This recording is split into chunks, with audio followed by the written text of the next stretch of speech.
Thank you very much, Toastmaster. And without further ado, we'll just jump into the second session of this workshop, which is the practical part of evaluations, otherwise a mock evaluation contest.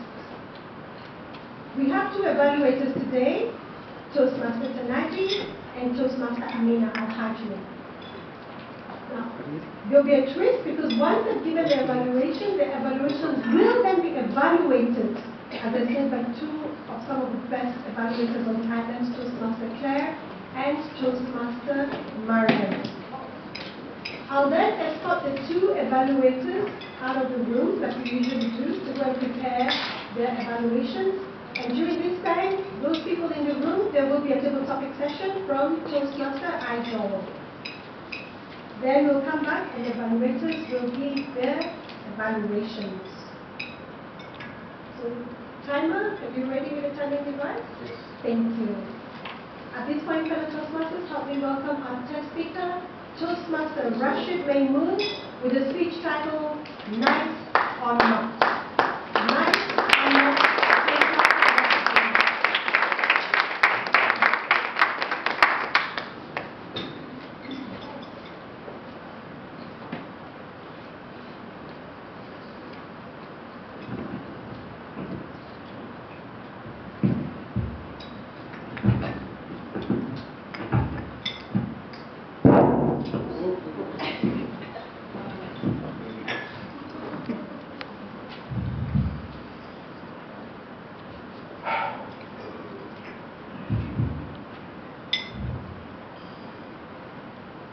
Imagine one day that you're going to a safari, you're in the jungle,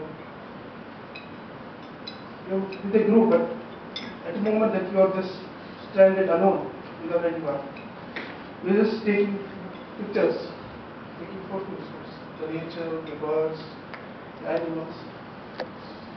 And suddenly, out of nowhere, you find yourself in front of a lion. The lion comes towards you steadily, and you're scary as hell, and you don't do anything. You just in your place. And the lion just comes to you, look at you, says, meow. But the Toastmaster says, yes, bring me to work. Now, would you be afraid of the lion, or would you be laughing at him? Most likely you will be. Let me tell you about this line, which I quote myself. Because this is the story of my life. Whenever, people come and see me from when I'm from here, one of my voices and say, hey, all this and this. I've been suffering for this for all my life. And of course, I don't mind being cold, soft, or maybe nice or kind. It's a good thing to have. It's not a bad thing. And yes, people think you're weak. Now, I didn't realize that people would think that nice or kind would be weakness until one special day, maybe the most special day of a human being's life, the last day of freedom, the day before the wedding. What happened was, my cousin came to my room and he said, listen, we're going to marry tomorrow. So what I need from you to do is, when you arrive with your wife in the room, you give me a stove. I'm looking at you. Why? I can call you. So no, give me a stove. So why? So then I will call you. So okay, you want to pay the bill, okay. So what? So after I call you, you shout at me, you curse me, you use the words that you have never used before. And I'm like astonished. I said, why? I said, my wife will be scared when you first day. He said, yes, that's the way. I said, why would I do that? He said, we think, I said, there is a we in the matter. Apparently there was a meeting at the United Nations, they passed the resolution that I was away. So he said that we think that you're nice and you're so nice that you will be like you'll be like a ring to your wife. I mean, all your life. So we will have to give you a fresh start, a strong start. I said okay. We went and I slept. This is the.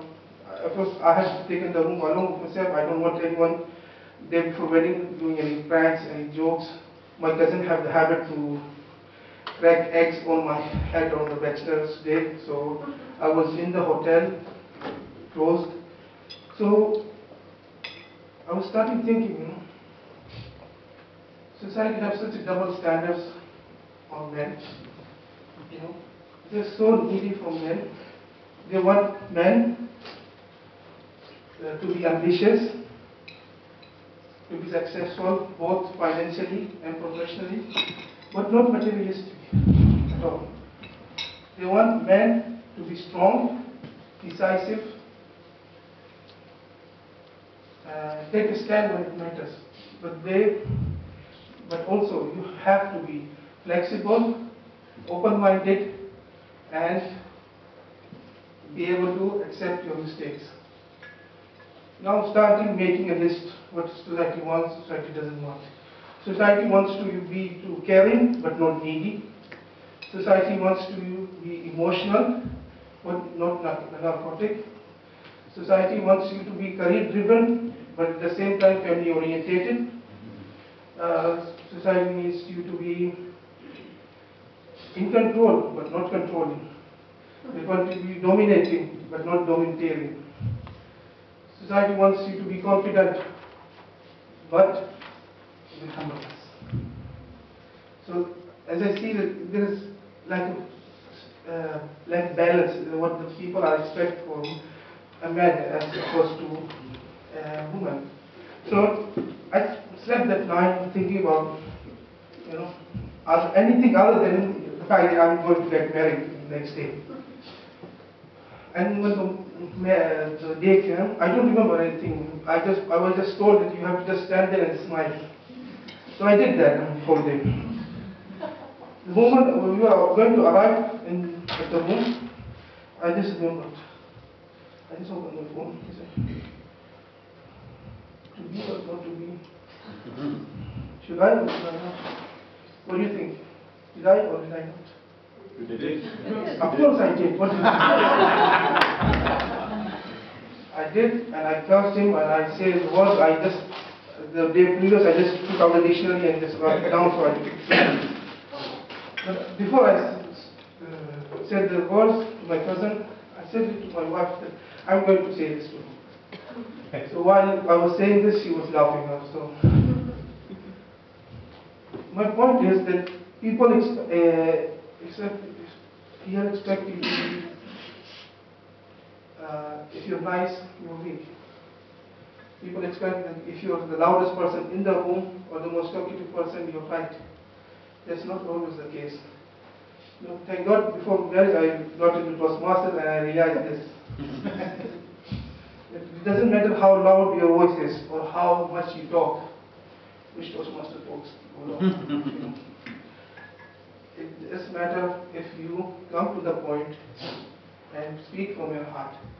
6 billion people in the planet and 6 billion people have 6 billion views. You cannot follow anyone or everyone. Just follow your heart.